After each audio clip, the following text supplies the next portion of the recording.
कली काल में वैसे तो कोई भी, इस कली काल में ऐसा कोई भी नहीं है, चाहे वो किसी भी जाति में हो, ब्राह्मण हो, क्षत्रिय हो, वैश्य हो या शूद्र हो, यहाँ पे कली काल में सबके कर्म जो है वो शूद्रों जैसे ही है मोस्टली।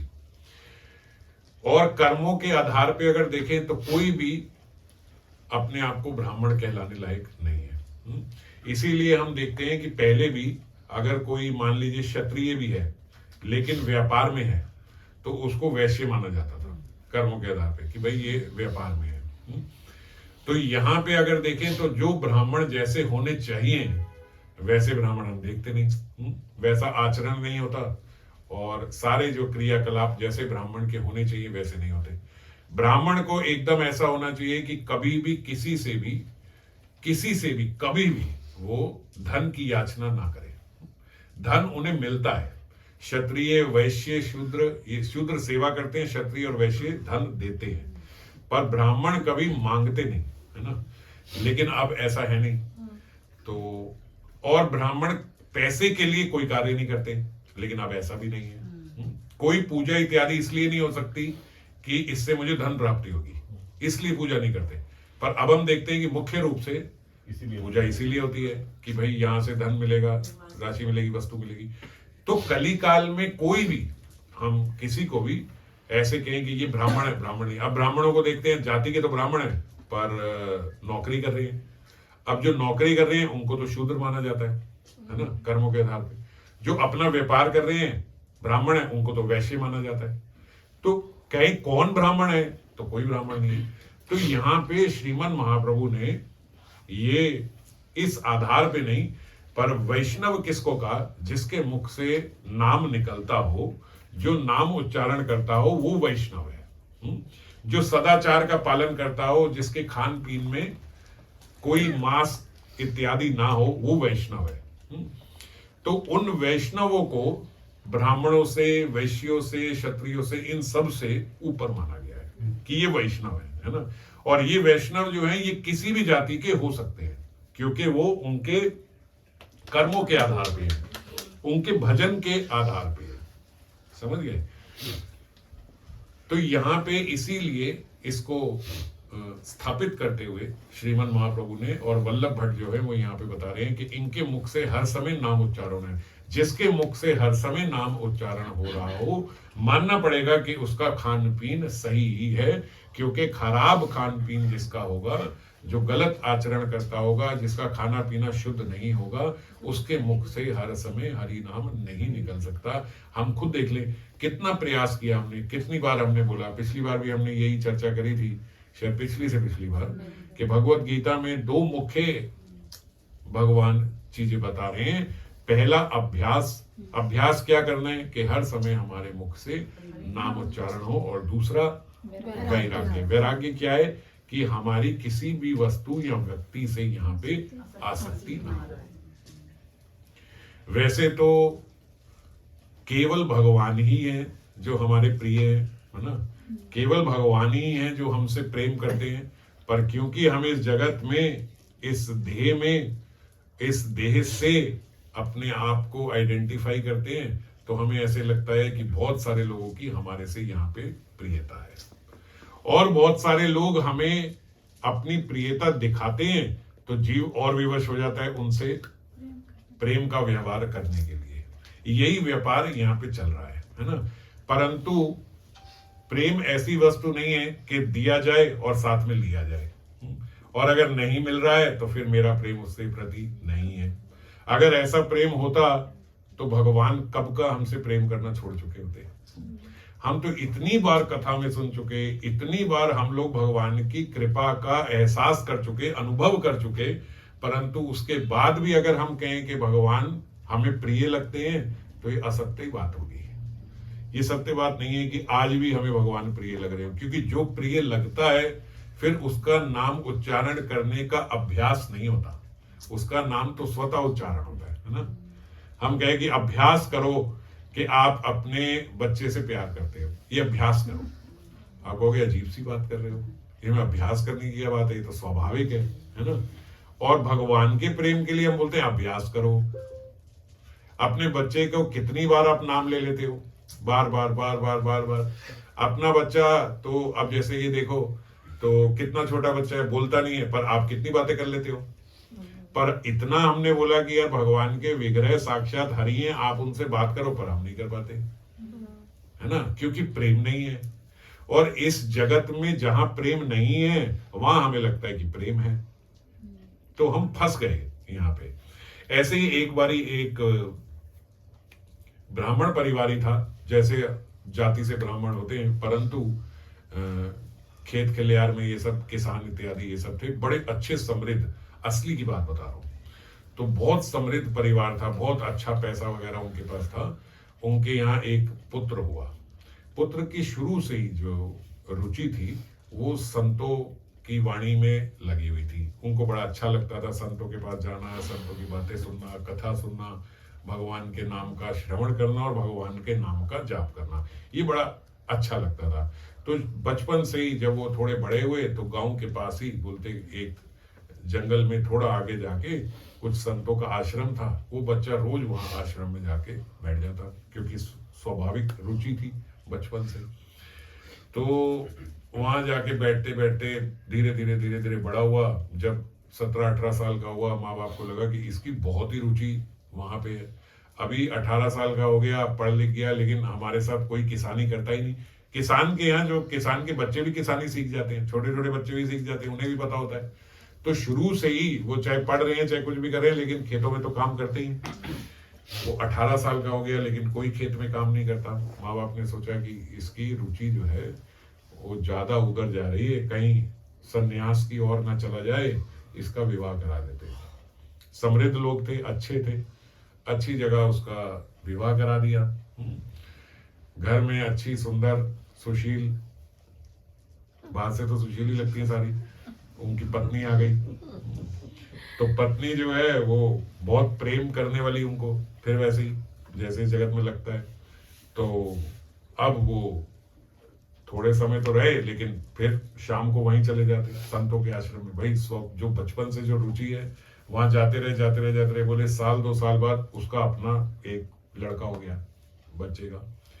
अब जब लड़का हो गया तो माँ बाप ने सोचा अब तो नहीं जाएगा, अब तो इसका परिवार हो गया, अब तो बच्चा भी हो गया, अब कहाँ जाएगा।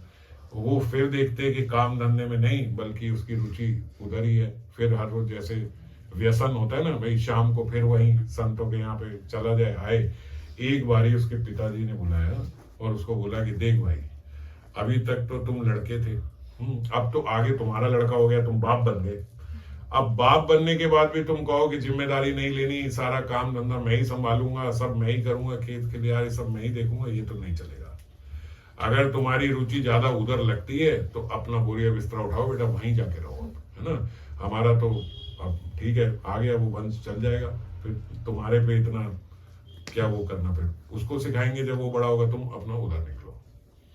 लड़के को बड़ा बुरा लगा कि आज तक, अब इतना 20-21 साल का हो गया, आज तक कभी पिताजी ने ऐसा नहीं कहा, आज तो ऐसे ही फट बोल दिया कि भाग जाओ। थोड़े दिन नहीं गया, 3-4-5 दिन 10 दिन, फिर वहां पहुंच गया। अब बड़ा उदास, वहां जो गुरुजी थे उन्होंने पूछा कि भाई आप तो सदा प्रसन्न रहने वाले, सेवा करने वाले, अब ना कोई सेवा कर रहे और बिल्कुल उदास बैठे हो, क्या बात होगी।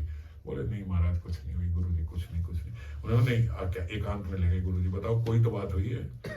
बोले गुरुजी अब क्या बताऊं आपको, आज तक कभी ऐसे नहीं हुआ, मगर पिताजी ने आज बहुत ही खराब बोला, और आज मतलब 2-4 दिन पहले, और ऐसा बोल दिया कि भाई यहाँ रहना रहे, नहीं तो अपना सब लेके उधर चले जाओ। गुरुजी ने कहा तो ठीक है, माता पिता की आज्ञा मिल गई, तुम तो बचपन से यहाँ आते ही हो, अगर उनको भी ऐसा लगता है कि वहीं जाओ, एक तरफ हो जाओ तो हो जाओ एक तरफ, ये तो अपने राम जी का आश्रम है, यहाँ तो आ जाओ, अपना डाल लो बिस्तरा, इधर डाल लो, क्या दिक्कत है, आ जाओ।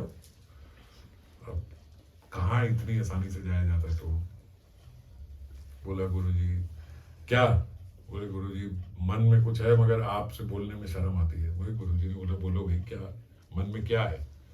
बोले अब क्या बताऊं गुरुजी, आप तो सन्यासी हो मगर मेरी बीवी मुझसे बहुत प्यार करती है। मैं आ तो जाऊं मगर 10 दिन से यही सोच रहा हूं कि वो एकदम पतिव्रता स्त्री है। आज तक मैंने कोई काम धंधा नहीं किया, लेकिन तब भी उसकी प्रीति मेरे से बहुत ज्यादा है। छोटा सा बच्चा है, वो भी बहुत प्यारा है और बहुत प्यार करता है, हालांकि भी छोटा है लेकिन मेरा मुख देखे बिना सोता नहीं है। और पत्नी जो है वो, तो ऐसा लगता है कि अगर मैं सब छोड़ के अगर बोलूंगा भी, आऊंगा नहीं, अभी बोल भी दूंगा कि मैं भाग रहा हूँ, जा रहा हूँ, आपके आश्रम में रहूंगा, तो शायद वो प्राण दे दे अपने, और फिर बच्चा भी नहीं रहेगा। और फिर मेरे माता पिता, ठीक है पिताजी ने गुस्से में ऐसा बोल दिया, पर पिताजी आज तक भी देखो कुछ नहीं बोल रहे। प्रीति तो उनकी भी मेरे से बहुत है, इकलौता बच्चा हूँ, वो भी नहीं रहेंगे, और फिर मेरी माँ तो ऐसी है कि सती हो जाएगी। तो ऐसा है कि मैं अगर आपके पास आ गया ना, तो पीछे 4 प्राण और निकल जाएंगे। तो समझ रहे हो ना, एकदम से मैं ऐसे आ जाऊं तो सबके इतना प्रेम है, मैं कैसे आऊं? तो मुझे बुरा लगेगा कि भाई मैं अपने स्वार्थ के लिए आ गया, पीछे सारे परिवार वाले चले गए। गुरुजी ने कहा फिर वहीं पे रहो, काम धंधा करो, जो जैसे पिताजी कह रहे हैं फिर वैसा करो। बोले वो भी बड़ा प्रयास किया, 8-10 दिन कोशिश करी, मगर उसमें भी मेरा मन नहीं लगता, मन भजन में ही लगता है। गुरुजी ने कहा देखो, एक योग साधना होती है, उसमें क्या होता है, आपके प्राण जो है वो तो होते रहते हैं, लेकिन श्वास रुक जाती है एकदम। तो ऐसा लगता है कि जैसे मृत्यु हो गई, पर आप सब देख रहे हो, सुन रहे हो, सब ऐसा हो जाता है। वो थोड़ा प्राणायाम सीखो, और एक दिन जरा घर में कर देना ऐसा नाटक कि चले गए तुम। बोले गुरुजी उससे क्या होगा? बोले वो जो होगा वो फिर बाद में देखेंगे। तुम्हें लगता है कि तुम्हारे घर छोड़ने से वो मर जाएंगे, तुम्हारे मरने पे भी नहीं मरने वाले वो। बोले गुरुजी आप क्या बात कर रहे हो, वो मेरे घर वाले ऐसे नहीं है जैसा आप समझ रहे हो। होते हैं लोगों के, खराब होते हैं, लेकिन मेरी पत्नी और मेरे, गुरुजी ने कहा प्रयास करो, थोड़ा योग साधना करो, देखते हैं। करा, हफ्ता 10 दिन 15 दिन महीना 2 महीने में सीख गया वो। तो एक दिन घर में वहीं सुबह पिताजी निकले खेत वेत में, माता साथ निकली, उसने देखा कि भाई ठीक है आज देखता हूं। तो महाराज अपने प्राण वाण सब ऐसे करके आंख मुंह खुली है, लेकिन श्वास बंद हो गई। पत्नी ने हलवा बनाया था कि भैया लेके आई कि हलवा खाएंगे, सब लेके आई। जो ही हलवा लेके आई, देखा ऐसे ही बोलते दूसरे का हो तो देखा पति जो है नहीं रहा।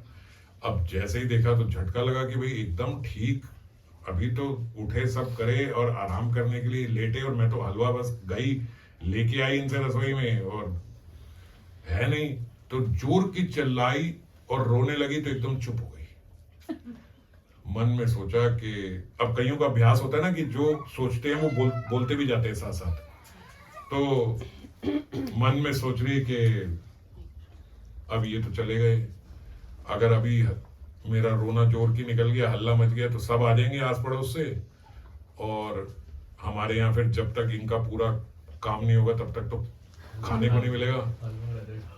तो पहले हलवा खा लेती हूँ फटाफट से फिर पूरा टाइम तो भूखा रहना पड़ेगा। अब एक दिन लगभग भूखा ही रहेंगे, क्योंकि उस दिन अब कुछ खाएंगे नहीं, करेंगे नहीं, तो पहले ये खा लेती हूँ, फिर शोर मचाऊंगी, जो भी रहूंगी करूंगी।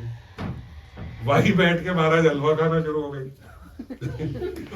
अब जब सारा हलवा खत्म हुआ तो सोचा अब रोटी हूं, अब सब आ जाएं, तो सोचा कि भाई इसकी सोने की अंगूठी और चेन निकाल लूं, वो तो इधर उधर हो जाएगी, कहीं वो हो जाएगी, पहले वो संभाल लूं। अब तो जो हो गया, लेकिन अब ये तो अब देखना है ना आगे सब कैसे करना है।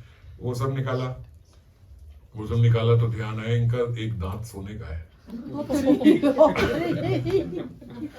हमारा सोचा अब ये तो जल जाएगा, तो जलने के किसके काम आएगा, तो ये तो निकाल लें हम, नहीं तो मतलब समझ गए ना, बंदा तो चला गया, मगर दांत सोने का तो वेस्ट हो जाएगा। वो महाराज इतना बड़ा सिलवट्टा लेके आई, और जैसे ही लेके आई तो बाहर से दरवाजा खटखटाने की आवाज आई, माँ बाप आ गए। और जो माँ बाप आए तो भैया जोर के चिल्लाई कि क्या हो गया इनको, छोड़ो। तो माँ बाप आ गए। अब जब माँ बाप आए तो पिताजी पछाड़ खा के गिर गए कि मेरा जवान बच्चा, और क्या हो गया इसे, एकदम सुबह सही था, ये था, वो था, जोर जोर के हल्ला मच गया, रोने लग गए सब लोग, गाँव से इधर उधर सब इकट्ठा हो गए। अब तो वो भी रोने लगी, सब इकट्ठा हो गए कि भाई ये क्या हो गया, ये तो इनका जवान लड़का था, इनके तो पहाड़ टूट गया सर पे, जे वो सब बातें होने लगी। बोला इनके गुरुजी को बताओ, जहाँ ये जाते थे वहां गुरुजी को लाया गया। भैया गुरुजी समझ गए कि अच्छा आज खेल चल रहा है, लीला कर दी इसने, हैं? तो गुरुजी वहां गए, चेक किया, भाई सही में प्राण छूटे नहीं, क्योंकि बताया नहीं था, कुछ नहीं करा था। गुरुजी पास गए, देखा भाई वही है, प्राण तो है भी, वो है। गुरुजी समझ गए, गुरुजी भी रोने लगे। अब गुरुजी बोलते, भाई हमारा तो बहुत अच्छा शिष्य था, बचपन से हमारे पास आता था, पुत्रवत हमारा इससे स्नेह था, तो ऐसे तो हमारे भीतर मोह वगैरह नहीं होता सन्यासियों में, मगर ये बिल्कुल हमारे बच्चे जैसा था। गुरुजी अब क्या करें? बोले कोशिश करता हूँ इसके प्राण आ जाए। हाँ हाँ गुरुजी जल्दी जल्दी, हाँ क्या हो सकता है, ऐसे भी हो सकता है प्राण? बोले हाँ, जाओ एक कटोरी में पानी ले आओ। हाँ हाँ गुरुजी, क्या नहीं पानी, झट से पानी लेके आ लो, भाई इतने सस्ते पानी में बच्चा ठीक हो रहा है। वो गुरुजी ने पानी लिया, योग इधर उधर उधर उधर सब ऐसे ही हरि नाम करके कुछ भी करके नाटक करना, तो ऊपर नीचे सब करके बोला, देखो भाई जितनी भी इसकी अलाय मलाई थी अब वो इस जल में आ गई। अब जो इस जल को ग्रहण कर लेगा, यहाँ की सारी अलाय बलाएं उसमें चली जाएगी और ये जीवित हो जाएगा। अब सब लोग जो है पत्नी को देखने लगे कि भाई स्वाभाविक था, पत्नी ही है जो ये इतना बलिदान देगी उसकी। अब सब जब पत्नी को देखने लगे तो पत्नी आंख नीचे करके बैठेगी, बच्चे को लेके गोदी में बैठ के, मेरा बच्चा कैसे रहेगा, ये करेगा वो करेगा। अब गुरुजी ने भी देखा, भाई ठीक है, छोटा बच्चा है, सही है, उसकी ममता भी है, उधर भी है। गुरुजी ने पिताजी की ओर देखा, बोले महाराज आप तो अब हो गया जीवन आपका, तो लड़का हो गया, पोता हो गया, सब कुछ आपने कर लिया है। कब लिया? ये निकम्मा था, ये तो एक नंबर का, कोई काम नहीं करता था, कुछ नहीं करता, इसके भरोसे। अरे अगर हम चले जाते, इसके भरोसे छोड़ते, तो वैसे ही सबने मर जाना था, क्योंकि ये तो कोई काम करता नहीं, सारा खेत वेत सब बिक जाएंगे, सब खत्म। ये तो एक नंबर का निकम्मा लड़का है, आज तक इसने महाराज पानी उठा के नहीं दिया हमें किसी को। अगर मैं चला गया तो इन लोगों का कौन सा परिवार को देखेगा? चला जाता अगर ये सही होता, अब कहां जाता तो कहां जाता, तो बोलने की बात है। चला जाता अगर ये कोई काम धंधा करता होता, तो इसके भरोसे छोड़ के, अभी तो किसके भरोसे छोड़ के जाऊंगा परिवार को?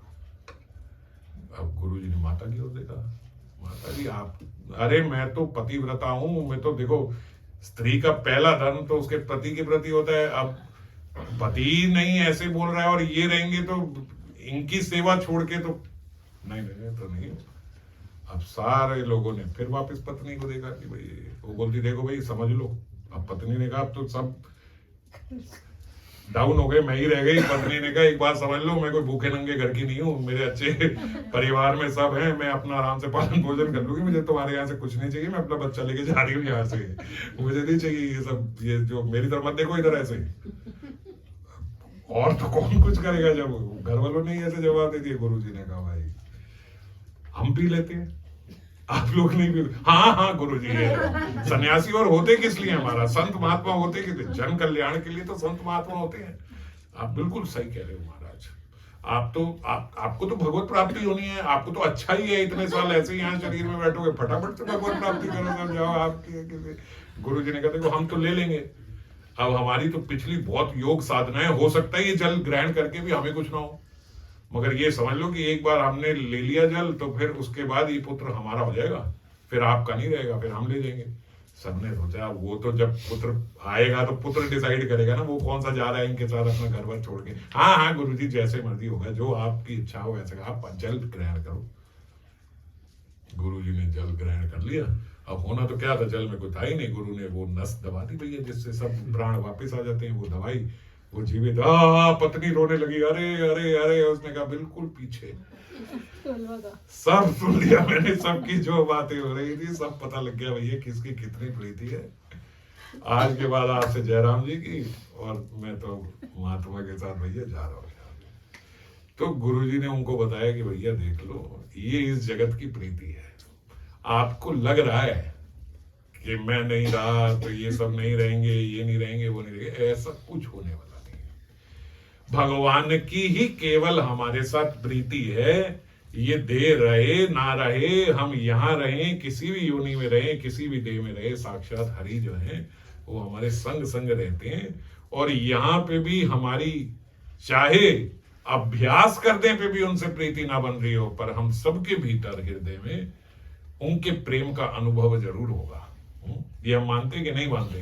कितनी बार कितने अनुभव हुए हमें जिसमें हमें देखा कि भगवान ने बचा लिया, ठाकुर जी की कृपा है। कितनी बार हम लोग बोलते हैं भगवान की बड़ी कृपा है, यहाँ भगवान ने रक्षा कर ली, कोई ना कर पाता है तो भगवान ने ये कार्य कर दिया, ऐसा कोई ना कोई कितने अनुभव हमारे अंदर हैं। पर फिर भी हमारी प्रीति वहां से ना होके इस जगत में प्रीति बनी हुई है जिनका सच यही है। और सब यही सोचते हैं, अरे वो उसके परिवार वाले ऐसे थे, हमारे ऐसे नहीं है। मगर ऐसा होता नहीं है। वो भी यही कह रहा था कि मेरे ऐसे नहीं है, मेरी पत्नी तो, वो अपनी पत्नी में तो बहुत ही वैसा था कि भैया मैं कोई कार्य नहीं करता तो भी देखो इतना मेरे से प्रीति रखती है। उस दिन भी हलवाई खिलाने के लिए ला रही थी। पर जो सत्य है वो उससे विलग होता है, अलग होता है। तो क्यों चर्चा कर रहे थे हम लोग ये? वैष्णव होते हैं, वो नाम लेते हैं, वहां से कहानी आता है। हाँ, तो हमारी प्रीति नहीं है, नाम नाम के नहीं प्रति होगा प्रेम उसमें। हमारा नाम के प्रति प्रेम नहीं है, हमारा भगवान के प्रति प्रेम नहीं है, जबकि प्रेम के सबसे उत्तम पात्र भगवान ही है। लेकिन तब भी क्योंकि हम अपने आप को अपनी इस देह से हम लोग संबोधित करते हैं, इस बॉडी से हम लोग आइडेंटिफाई करते हैं, इसके कारण हम लोग सत्य को नहीं जान पा रहे हैं। एक आवरण हमारे ऊपर पड़ा हुआ है। और इसीलिए अभ्यास नाम का कि नाम से हमारा हृदय शुद्ध होगा। जिनका भी हृदय शुद्ध हुआ है वो नाम उच्चारण से ही हुआ है। और कोई नाम उच्चारण जो भी, जिसको भी हम लेते हैं कि नाम उच्चारण निरंतर चल रहे हैं, कर रहे हैं, तो हृदय का शुद्धिकरण हो ही रहा है ना, तभी नाम उच्चारण चल रहा है। और साथ साथ साथ साथ हमारा, जैसे हमने पिछली बार चर्चा करी थी कि स्वभाव का भी अपने ध्यान रखें। दोनों एक दूसरे के सहयोगी हैं। श्रीमन महाप्रभु ने यहाँ पे बोला, भगवत भक्ति हीनस्य जाति शास्त्रम जप तपा अपरान अस्य एव देहस्य मंडनम लोक रंजनम।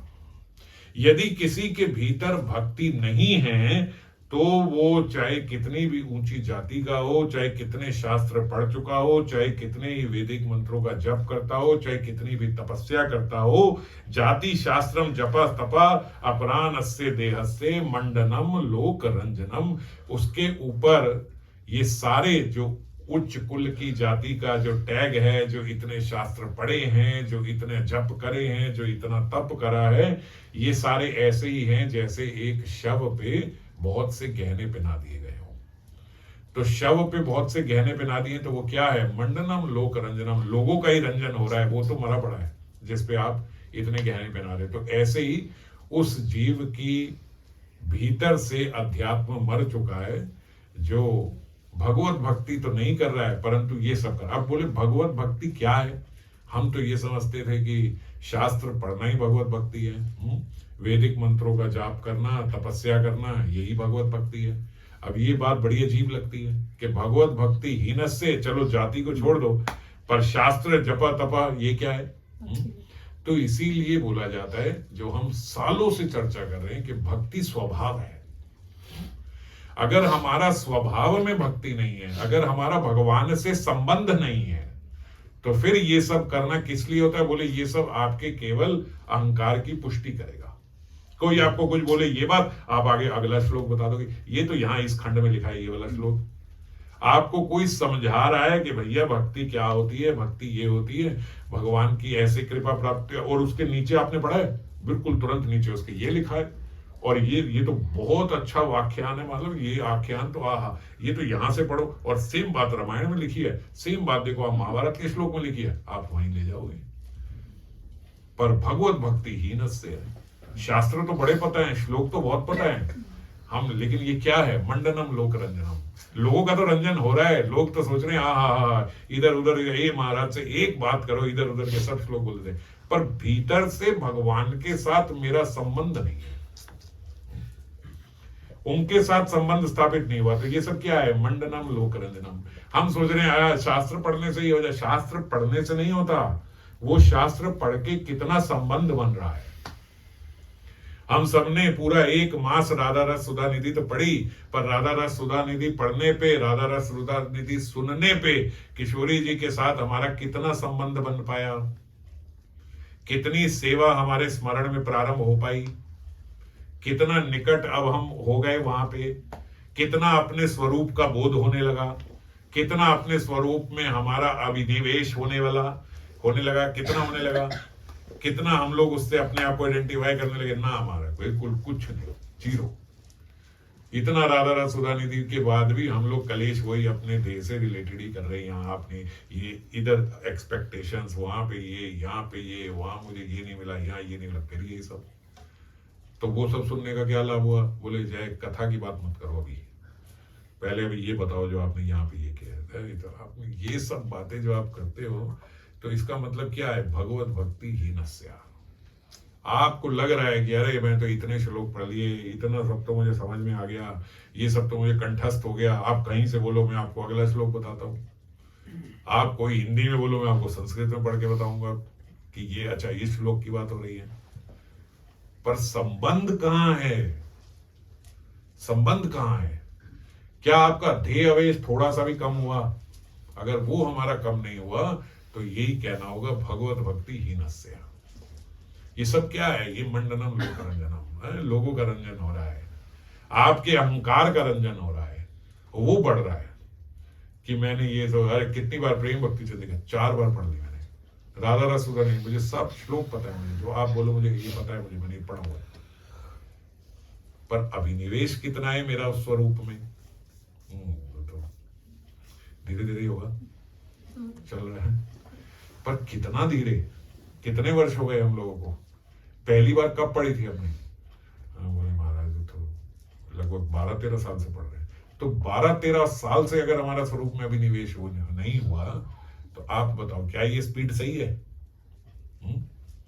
ये स्पीड सही है? तो फिर हमारे पढ़ने का, ये सब करने का क्या लाभ हुआ? ये सुनने का हमारे क्या लाभ हुआ? फिर जो हम भजन कर रहे हैं उस भजन का क्या लाभ हुआ? आखिरी में मुझे इस भजन से क्या प्राप्त करना है? बताओ, ये तो पता होना चाहिए। ये भजन हम कर रहे हैं, हमें क्या चाहिए? प्रेम सेवा। अच्छी बात है। कहां जाना है आपने?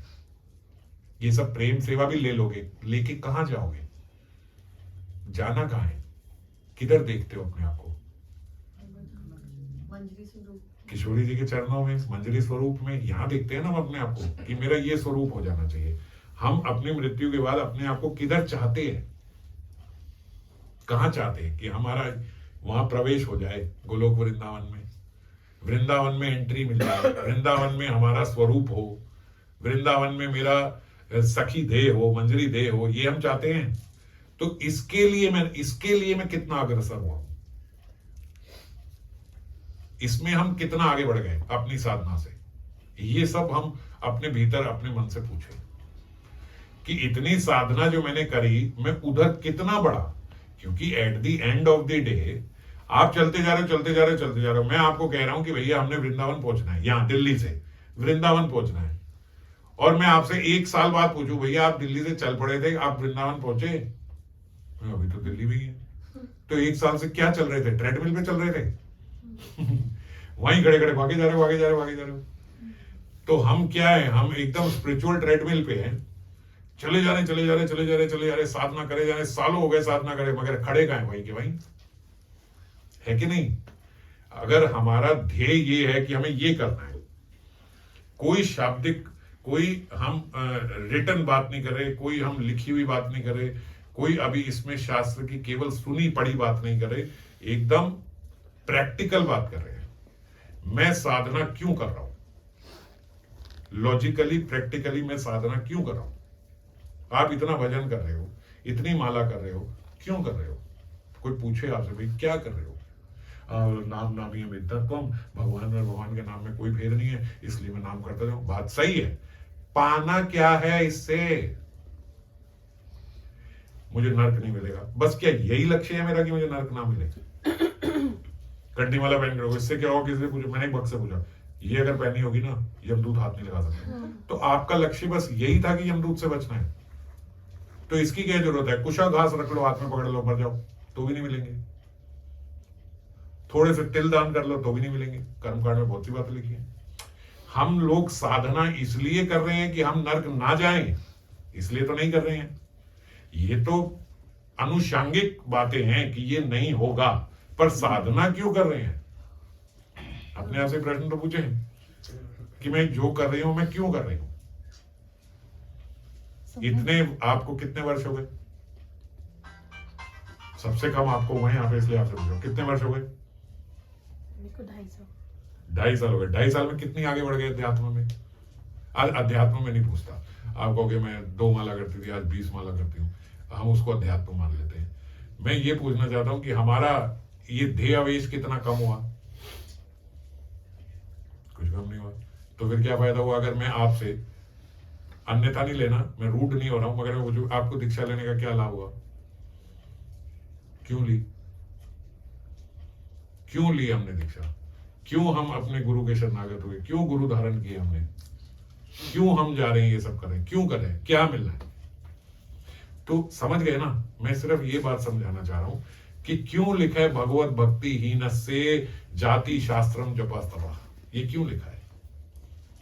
ऐसा बड़ा अजीब बात लगती है, आपके मन में प्रश्न नहीं आया कि ये कैसे लिख दिया कि भाई भगवत भक्ति ना हो लेकिन बहुत शास्त्र पढ़ता हो, बहुत जप करता हो, बहुत तप करता हो, तो फिर और भक्ति क्या होती है?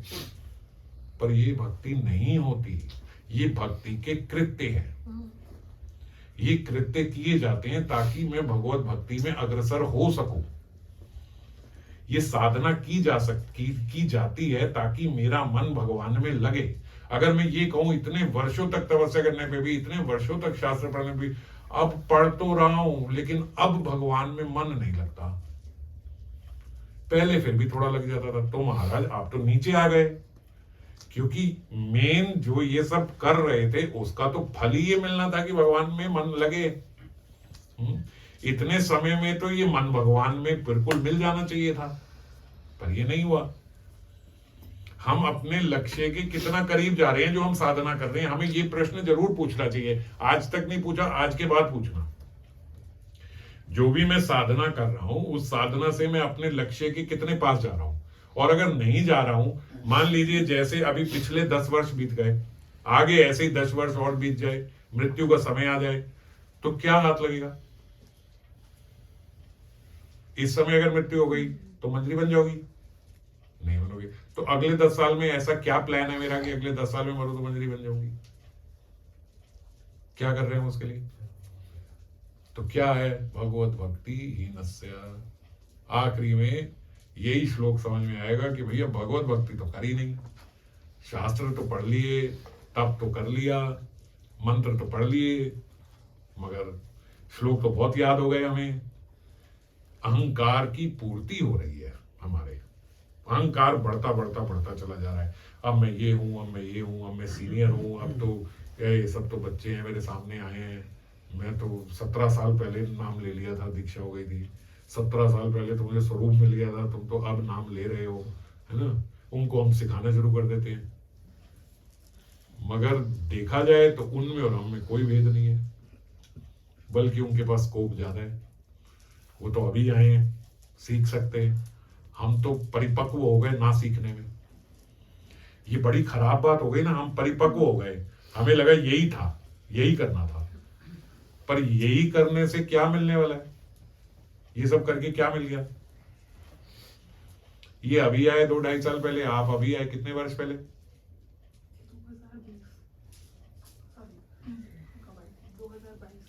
2-3 साल पहले। 2-3 साल पहले जो आया और हम 15 साल पहले, इनमें और हमारे में क्या भेद है? स्टैंप लगी हुई है हमारे पास, हम दीक्षित हैं, स्टैंप लगी हुई है हमारे पास, स्वरूप है। आपका कितना निवेश हुआ स्वरूप में? पूछा जाए कितना निवेश हुआ? अगर ईमानदारी से अगर हम अपने भीतर देखें तो इनमें और हमारे में कोई भेद नहीं है, सब बराबर है। Good for you, bad for us, ये सब बराबर है, एक ही जगह पे है।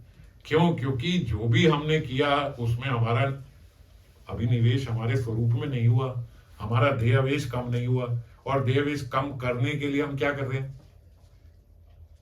बढ़ाने के लिए बहुत कुछ कर रहे हैं अभी भी, है ना? हमारा ध्येय में आवेश बढ़ जाए इसके लिए तो बहुत कुछ कर रहे हैं।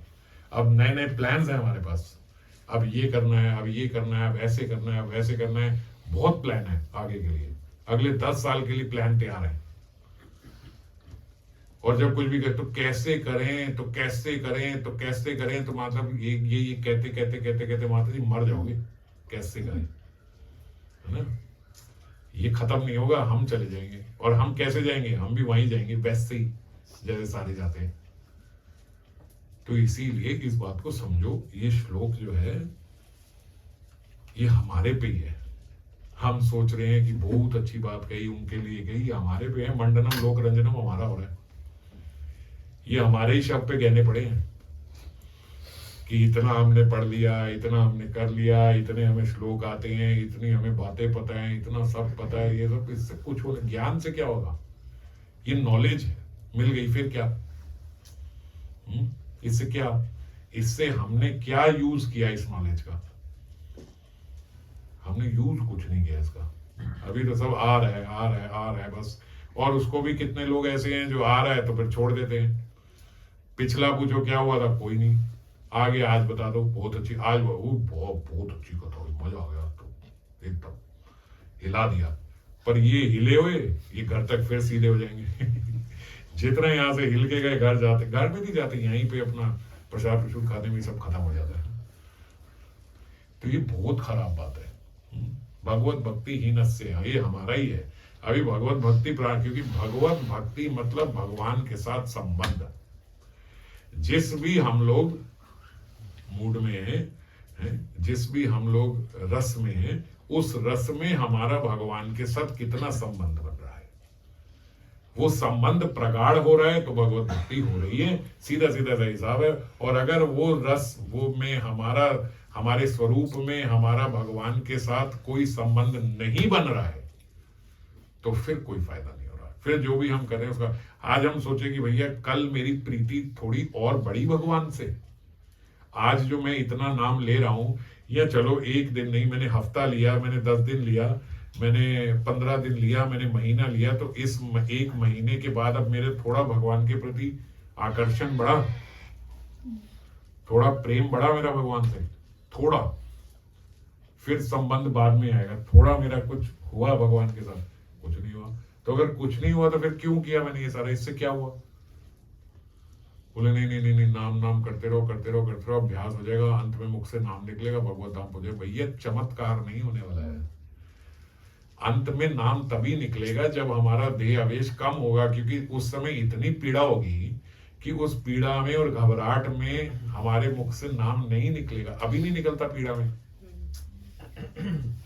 अभी कुछ अचानक से हो जाए तो हमारे मुख से नाम नहीं निकलता। तो इसीलिए ये अभ्यास जो है, ये अभ्यास इसलिए है कि हम अपने देहावेश को कम करें। तभी मैंने पिछली बार कहा था कि अपने स्वभाव का साथ में ध्यान रखना होगा कि मैं बहुत ज्यादा अपने देहावेश में, इसीलिए 2 बातें बोली थी। पहला अभ्यास नाम का और दूसरा वैराग्य। और वैराग्य बड़ा सरल है, कठिन वैराग्य नहीं, बड़ा सरल वैराग्य है कि हम इस जगत में जो विषय और जो वस्तु और जो व्यक्ति हैं उनसे धीरे धीरे धीरे धीरे आसक्ति छोड़े।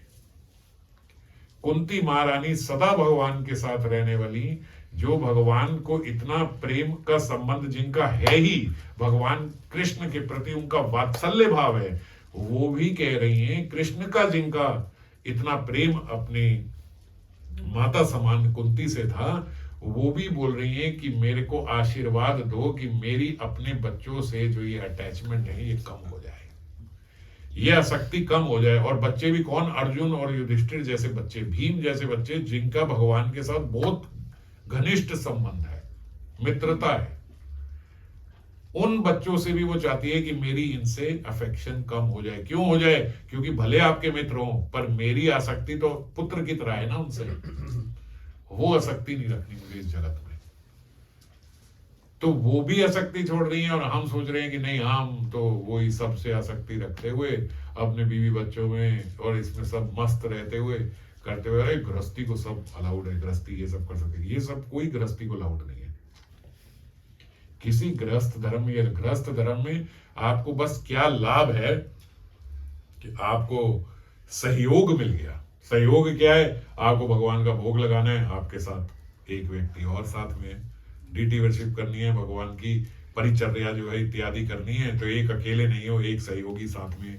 भगवान की सेवा परिचर्या के लिए एक सहयोग मिल गया परिवार में रहते हुए। ये सहयोग जो है, इसीलिए गृहस्थ में भगवान ने थोड़ा सरल कर दिया।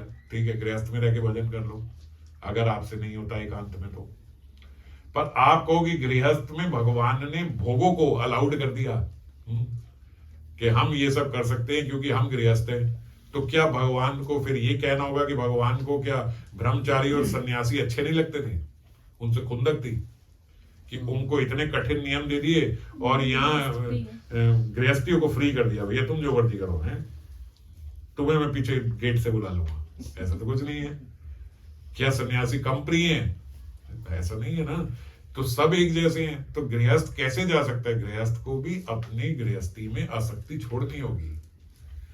केवल भक्त की तरह एक सहयोगी मिल गया भगवान की परिचर्या सेवा आदि करने में, ऐसा जीवन व्यतीत करते हुए गृहस्थ को जीवन बिताना होगा।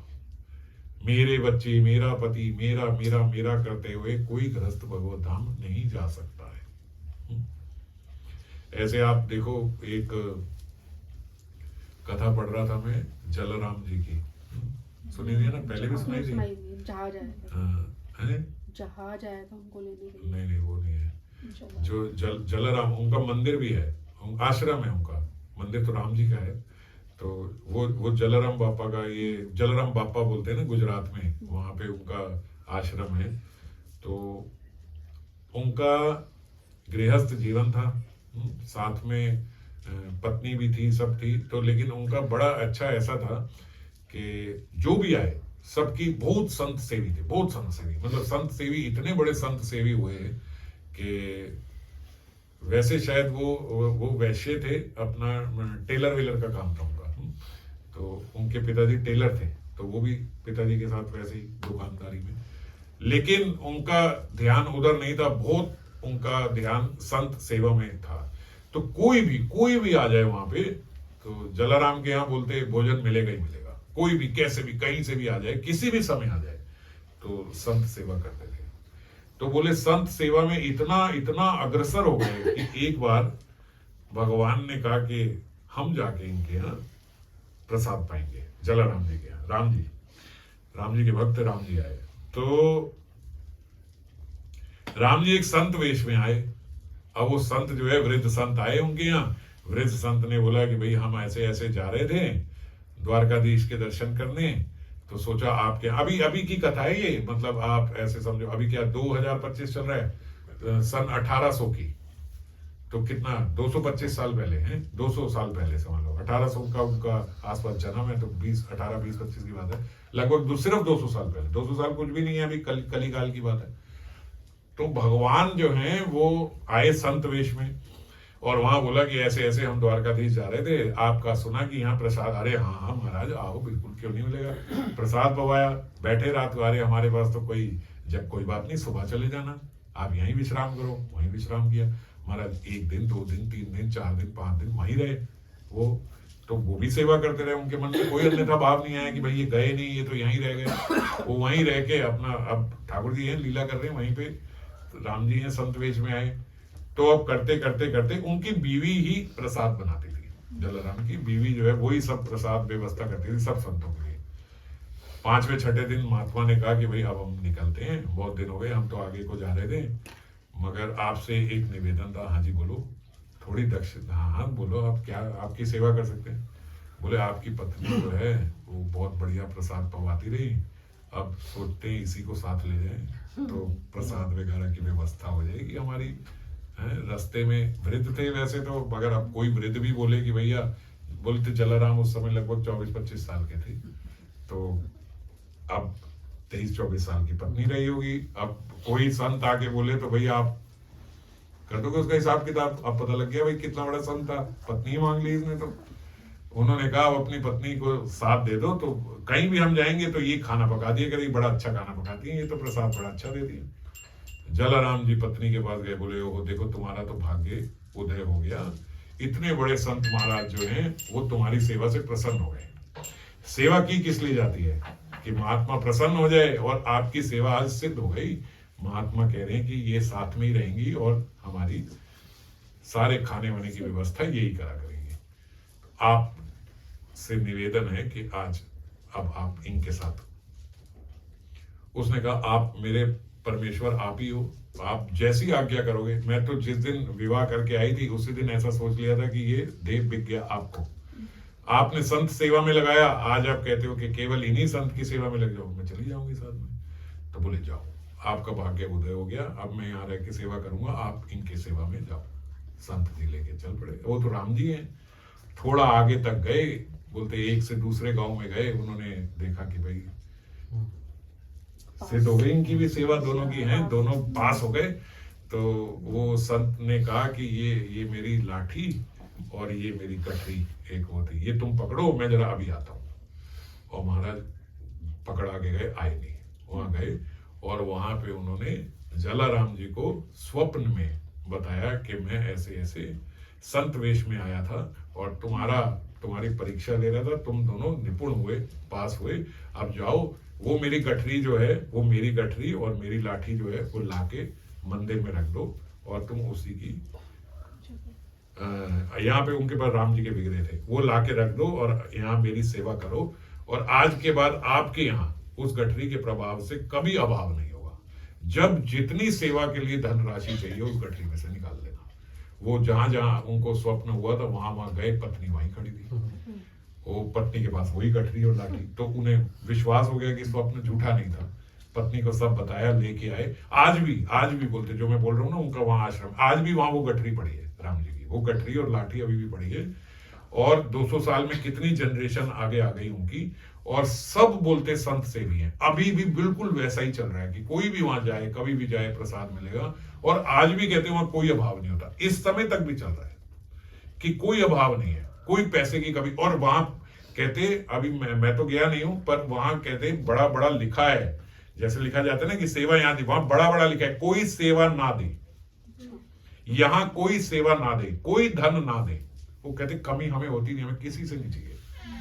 वहीं से राम जी की गठरी से आज भी उनके पास कोई अभाव नहीं है, पूर्ण रूप से सेवा चल। उस समय तो एक बार ही कहते वहीं जलराम जी ऐसे सबको पवाते थे प्रसाद, तो वहां पे कुछ विधर्मी जो हैं वो शिकार करने गए हुए थे ऊंट पे बैठ के, और शिकार विकार करके बहुत सारे जानवर जूनवर इत्यादि मार के, और जैसे ऐसे कपड़े की बोरियां और वो सब गांठ मार के ऊंट में ही टांगे निकल रहे थे। देखा भैया यहाँ ये है, यहाँ फ्री में खाने को मिलता है, वो सब अपने ऊंट बाहर रोक के वहीं सोचा खाना यहीं खाते हुए चलते हैं। अब जलराम जी तो किसी को मना नहीं करते थे कि भाई कोई भी आए प्रसाद पाए यहाँ पे। अब वो आके बैठ गए, उन्होंने बाहर देखा कि इनके ऊंट में जो गठरियां बंधी हुई है तो खून निकल रहा है। तो वो समझ गए जलराम जी की भाई शिकार विकार करके और ऐसे आए। बोले वो बाहर गए और उन्होंने वही राम जी की लाठी जो थी ना, वो लाठी ले गए और बाहर गए और हरि नाम लेते हुए वो थैले पे ऐसे ऐसे लाठी मारी और बोला उठो उठो उठो उठो, जल्दी उठो जल्दी उठो। बोले जितने खरगोश मुर्गे हिरन जो मारे थे सब उठ के खड़े होके भागने लगे वहां से, सारे के सारे वो जीवित हो गए। कटे फुटे जो थे वो भी सब बिल्कुल जुड़ के बराबर हो गए, सब वहां से भाग गए। और जो वो विधर्मी थे उन्होंने देखा कि ये क्या, हम तो काट काट काट के उनकी गर्दन लाए थे कि भैया वहां से खून निकल रहा था, और कैसे इनके मान रहे, वही जो हमने मारे वो सब निकल के ऐसे उड़ गए, भाग गए। तो बोलते उस समय उन्होंने प्रतिज्ञा ली कि जलाराम जी आज के बाद हम कभी जीव हत्या नहीं करेंगे, कभी किसी का मांस नहीं खाएंगे, कुछ नहीं करेंगे, आज के बाद केवल प्रसाद ही पाएंगे। बोलते उनमें से एक ने तो बोला जो ना करे अल्लाह वो करे जला, मतलब हमारे अल्लाह भी जो नहीं कर पाते वो आपने करके दिखा दिया, ऐसा जीवित है। तो ऐसा उनका लाठी का प्रताप, और वो लाठी अभी भी है राम जी, क्योंकि राम जी की लाठी है वो, तो राम जी स्वयं आए थे वहां पे। तो ऐसे ऐसे गृहस्थ रहे हैं महाराज। और कैसे उनके यहाँ कहते एक उनका सेवक था, तो वो अब जैसे ऐसे जुड़ जाते हैं ना बहुत सारे कि भैया इतना सेवा करते हैं करते, तो एक सेवक कहते हैं उनके पास परमानेंट आ गया, जुड़ गया कि भाई मैं आपके साथ ही सेवा करूंगा, आप इतने संत सेवी हो, ये हो वो सब करता। थोड़े दिन थोड़े वर्ष के बाद उसके मन में आया जलाराम जी महाराज जी कहीं तो थोड़ा तीर्थ सेवन भी किया करो, कहीं तो चले तीर्थ को चले, जैसे हमें हो जाता है ना बैठे बैठे कि चलो यार कहीं वृंदावन चले, कहीं चले, कुछ चले। तो श्रद्धा नहीं होती हम में से बहुत सारे लोगों की, वो घूमने का ही बस अभ्यास है, तो सोचते चलो अब हम इधर उधर कहाँ जाएं, चलो वृंदावन चले। तो ऐसे ही उनको भी होगा कि भाई स्नान करने चले, चलो वो आ रही है अमावस्या आ रही है, ये आ रही है, तो प्रयाग चलें, यहीं जहाँ श्रीमद महाप्रभु रुके। तो चलो फटाफट, उस समय तो महाप्रभु नहीं थे, बात की बात है, मगर उन्होंने कहा चलो प्रयाग में वहां पे हम लोग त्रिवेणी में स्नान करके आएंगे।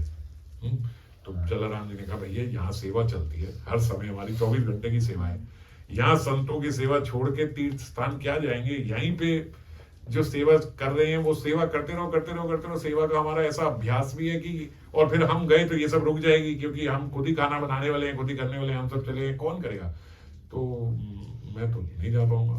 तो वो भी रुक गया। थोड़े दिन फिर हुए, फिर अगला वर्ष आया, उसने कहा यार ये तो कभी कहीं नहीं जाएंगे, ऐसे तो होता ही है ना, जिसके जो पास हो वो उसको छोटा लगता है, ऐसा हमेशा होता है ना। किसी के कोई बहुत बड़े संत के पास भी रह रहा हूं, मैंने बहुत बहुत बड़े बड़े महात्माओं के, संतों के आश्रम में पहले हम ऐसे जाते थे कथा सुनने और वो सब करने, तो हम तरसते थे कि इनकी कथा सुन ले, और मैं वहां देखता था कि जो आश्रम वाले लोग हैं वो वहां बैठते भी नहीं थे कथा में, और एक एक शब्द ऐसे मोती की तरह उनके भीतर से निकल रहा है, मगर मैं नाम नहीं ले रहा किसी का भी, मगर अब बता रहा हूँ कि ऐसा होता है।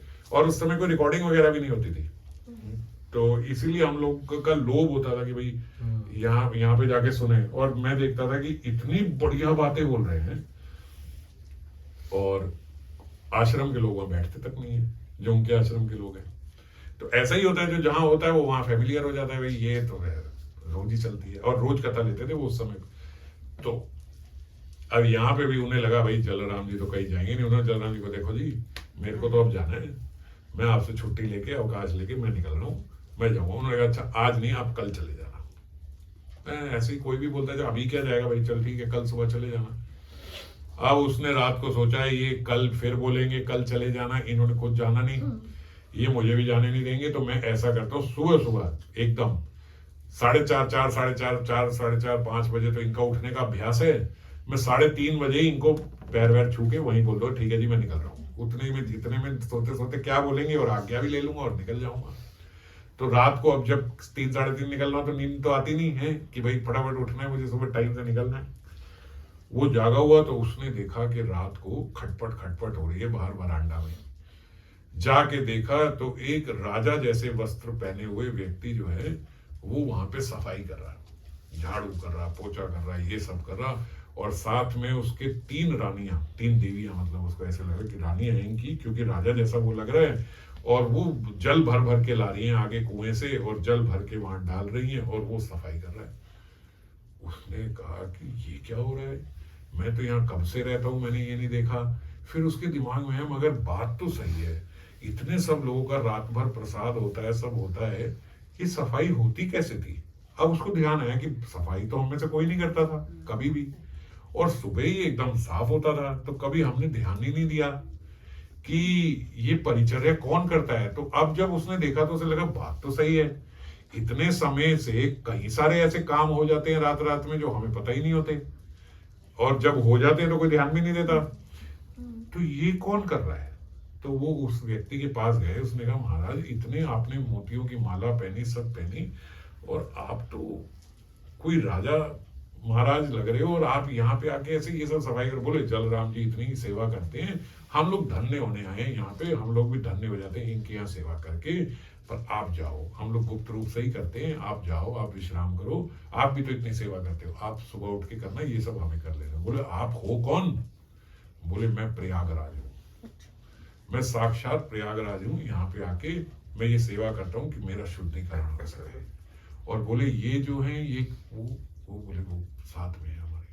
उनके पास गए, वो जल लेके आ रही थी श्वेत वस्त्रों में। आप कौन है। बोले मैं गंगा हूँ, मैं यहाँ पे आके सेवा करती हूँ कि मेरा भी शुद्धिकरण हो सके। पीछे गए, थोड़े गहरे काले वस्त्र। आप कौन। बोले मैं यमुना हूँ। तीसरी के बाद आप मैं सरस्वती हूँ। ओ महाराज सोचे ये गंगा यमुना सरस्वती तो पानी भर भर के यहाँ ला रही हैं, और मैं सोच रहा था कि मैं जाऊंगा प्रयागराज में इनको छोड़ के और वहां जाके करूंगा। हमारा चद्दर टांग के सो गए। भैया ये काम करे, छोड़ो कहाँ जाना। सुबह उठे, जलाराम जी ने कहा हाँ जी गए नहीं। बोले महाराज कहाँ जाऊंगा, जहां मैं जाने को हो रहा हूँ वो तो रोज यहाँ पे आते हैं।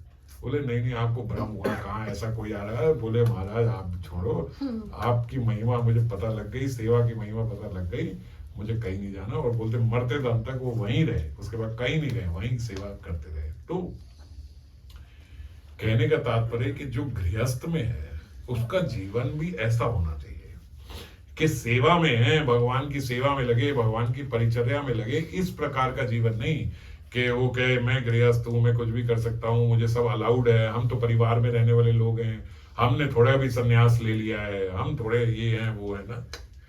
ये सब कुछ सबके लिए एक ही नियम है।